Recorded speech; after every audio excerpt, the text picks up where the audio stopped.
Hi అండి, నమస్తే. నేను నా గార్డెన్లో పెరిగిన మార్నింగ్ గ్లోరీ ఫ్లవర్స్ నుంచి లాస్ట్ ఇయర్ కలెక్ట్ చేసుకున్న విత్తనాలు. దీంట్లో 2 కలర్స్ ఉన్నాయండి, ఒకటి పర్పుల్, ఒకటి బ్లూ కలర్.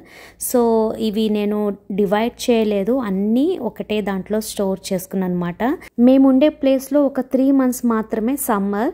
సో ఆ టైంలో సీడ్స్ని ప్లాంట్ చేసి మళ్ళీ అవి మొక్కలు పెరిగి పూలు ఇచ్చేంత వరకు టైం ఉండదు. కాబట్టి నేనేం చేస్తాను అంటే మార్చిలోనే, అంటే స్ప్రింగ్ స్టార్టింగ్లోనే వీటిని సో చేసేసి ఇంట్లోనే పెడతానమాట. సో అవి నెమ్మదిగా ఒక 15 రోజులకి ఇలా చిన్న మొలకలు వస్తాయి. ఆ తర్వాత ఇంకొక 15 రోజులకి ఇంకొంచెం పెద్దగా పెరుగుతాయి.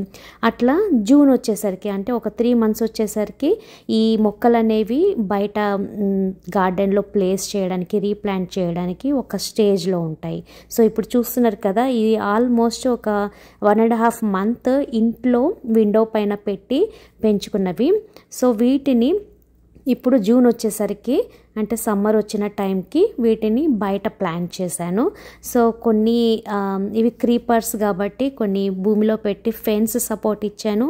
అండ్ కొన్ని ఫెన్స్కి హ్యాంగింగ్ బాస్కెట్ లాగా చేసి ఫెన్స్కి హ్యాంగ్ చేశాను. సో అవి ఇంకొక నెల అయ్యేసరికి ఈ విధంగా పెరిగాయి.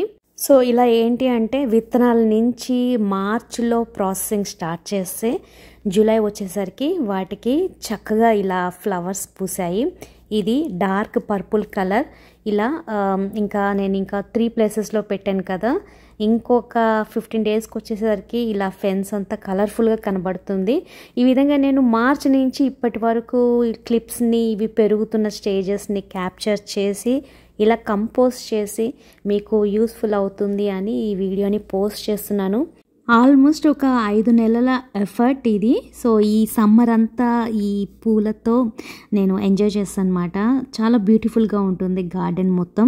ఈ వీడియో మీకు నచ్చింది అనుకుంటున్నాను. అండ్ మీరు కూడా పెంచుకోవాలి అనుకుంటే నెక్స్ట్ ఇయర్ ఈ విధంగా స్టార్ట్ చేయండి. స్ప్రింగ్లో ఇంట్లోనే విత్తనాలని సో చేసుకుని సమ్మర్కి వచ్చేసేసరికి గార్డెన్లో ప్లాంట్ చేసుకోండి. సో మీకు ఈ విధంగా బ్యూటిఫుల్గా ఉంటుంది.